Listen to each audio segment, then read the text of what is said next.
नमस्कार दोस्तों, राधे राधे, हरे कृष्णा। राधे कृष्णा ब्लेसिंग्स में आप सबका स्वागत है। आज मैं बात करूंगी कान्हा जी से रिलेटेड टॉपिक पे।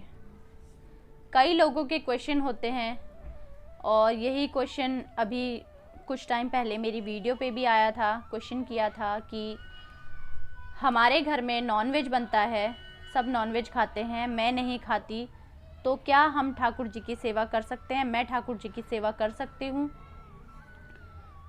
तो जी हाँ, आप सेवा कर सकते हैं। बस उसमें छोटी छोटी सी कुछ चीज़ें होती हैं जो उनका ध्यान रखना पड़ता है। सबसे पहला ये कि ठाकुर जी का आसन कहाँ लगा रहे हैं आप। आजकल बहुत लोगों के पास बड़े बड़े घर होते हैं, उसमें उनका ये होता है कि मंदिर सेपरेट होता है, अलग से रूम होता है मंदिर का। और बहुत सारे घर ऐसे होते हैं, कम जगह होती है, छोटे छोटे से रूम्स होते हैं, तो वो किचन में ही मंदिर बना लेते हैं।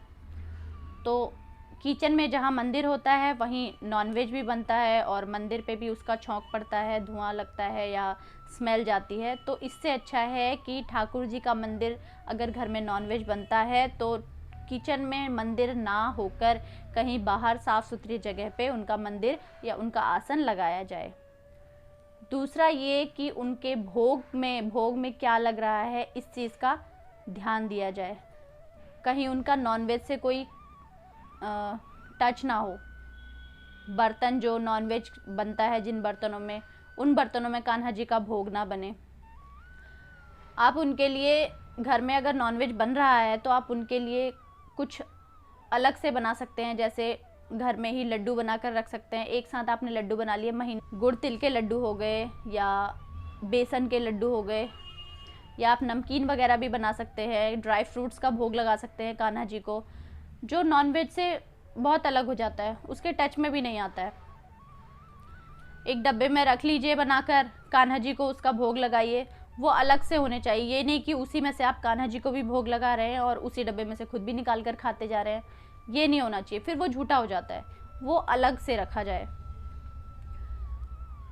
दूसरी बात ये आती है कि उस सूखे भोग के अलावा आप कान्हा जी को दूध का भोग लगा सकते हैं। सुबह आप कान्हा जी को दूध का भोग लगाइए, शाम को दूध का भोग लगाइए। उसके साथ आप फ्रूट्स दे सकते हैं कान्हा जी को, उसमें कोई नॉनवेज का कोई टच नहीं होता। और बर्तन जैसे खीर, कभी कभी खीर का भोग लगा दिया, हलवे का भोग लगा दिया, तो आप कढ़ाई तो चलो उसमें सभी तरीके का खाना बनता है।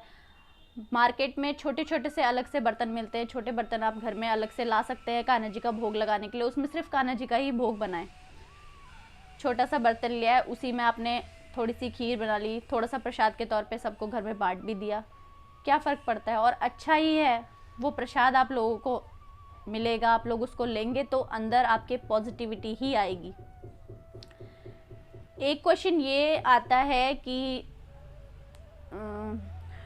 मैं भी नॉनवेज खाती हूँ और घर में तो सब खाते ही हैं नॉनवेज, तो क्या मैं ठाकुर जी की सेवा कर सकती हूँ? तो जी कोशिश कीजिए कि आप भी धीरे धीरे नॉनवेज खाना छोड़ दीजिए, क्योंकि आप ठाकुर जी की सेवा भी करेंगी और नॉनवेज भी खाएंगी, तो ये गलत बात है।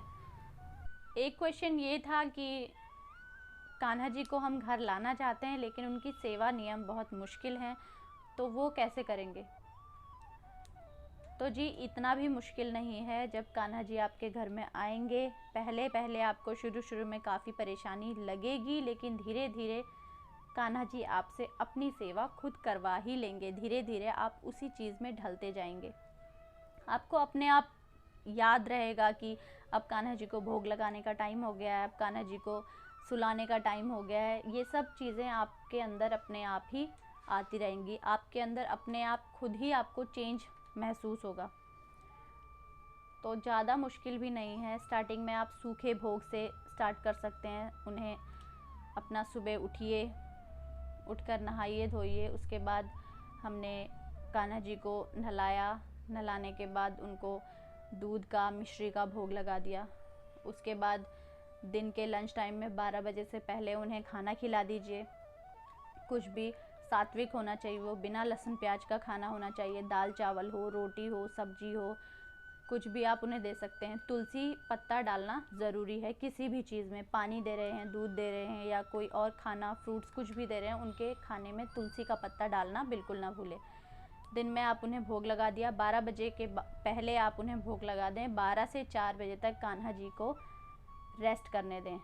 मंदिर की लाइट बंद कर दें, पर्दा लगा दें। कान्हा जी को सुलाएं नहीं, लेकिन उन्हें आराम करने के लिए बोल दें कि आप अब ठाकुर जी आराम कीजिए। 4 बजे आप उनका पर्दा हटा दीजिए, मंदिर का लाइट खोल दीजिए। उसके बाद आप उन्हें सूखा भोग कुछ भी दे सकते हैं, फ्रूट्स दे सकते हैं, नमकीन दे सकते हैं, घर में बनाई कोई मठरी वगैरह कुछ भी आप उन्हें भोग लगा सकते हैं। फिर रात का आप 8-9 बजे तक उनको खाना खिला दो। खाने में वही जो हम लोग खाते हैं, बस उसमें लहसुन प्याज ना हो, वो आप उनको खाना खिला दो और रात को उन्हें सुला दो। बस फिर वही आपको धीरे धीरे वो नियम आपका बनता जाएगा। पहले पहले दिक्कत होगी, कुछ कुछ चीज़ें भूली भी जाएंगी। मेरे साथ भी ऐसे ही होता था, पहले पहले मैं कुछ भूल जाती थी, फिर धीरे धीरे अपने आप ऐसे आदत पड़ी कि कुछ भी खाने से पहले कान्हा जी का ध्यान आ ही जाता है कि कान्हा जी, पहले कान्हा जी को दे दें फिर हम खाएं। कई बार मैं सुलाना भी भूल जाती थी ना, तो रात को मुझे खुद नींद नहीं आती थी, कुछ लगता था कि कुछ है, एकदम मतलब उठना ही होता था किसी ना किसी वजह से, और पता चल जाता कि भाई कान्हा जी तो सोए ही नहीं है, कान्हा जी को भी सुलाना है। तो वो चीज़ें अपने आप ही आ जाती हैं। हमें आदत होती है कि कई बार हम खाना बनाते हैं तो खाना टेस्ट करने की आदत होती है, धीरे धीरे हमें आदत होने लग जाती है और हम खुद ही कान्हा जी को नहीं भूलते, क्योंकि कान्हा जी हमें भूलने ही नहीं देते। उन्हें हमसे सेवा जो करवानी है वो अपनी करवा ही लेते हैं। और सबसे बड़ी बात यह है कि हम बोलते हैं कि हम कान्हा जी को घर लाए, हम ठाकुर जी को घर लाए, तो वो हम नहीं लाते, वो अपनी मर्जी से खुद हमारे घर पे आते हैं। हम कोई नहीं होते उन्हें अपने घर लाने वाले। हमारे अंदर जो भाव आता है उन्हें लाने का कि हम लेकर आएंगे उन्हें, तो वो भगवान ही हमारे अंदर वो चीज़ डालते हैं कि उन्हें लेकर आना है। भगवान ने चाहा है, उन्होंने आपसे आपके हाथों से अपनी सेवा करवानी है, वो आपके हाथों से अपनी सेवा करवाना चाहते हैं, तो वो खुद ही आपके अंदर भाव लाते हैं कि आप उन्हें लेकर आएँ। नहीं तो हम कोई नहीं होते, हम इतने सौभाग्यशाली भी नहीं हैं कि हम भगवान को घर लेकर आएँ। भगवान खुद ही हमारे घर आते हैं अपनी मर्ज़ी से। तो जी ये था आज का वीडियो। उम्मीद करती हूँ कि मेरा ये वीडियो आपके लिए थोड़ा भी हेल्पफुल रहा हो। अगर आपको मेरा वीडियो अच्छा लगा तो प्लीज़ कमेंट ज़रूर करें, मेरे चैनल को सब्सक्राइब करें, लाइक करें और ज़्यादा से ज़्यादा शेयर करें। धन्यवाद। हरे कृष्णा। राधे राधे।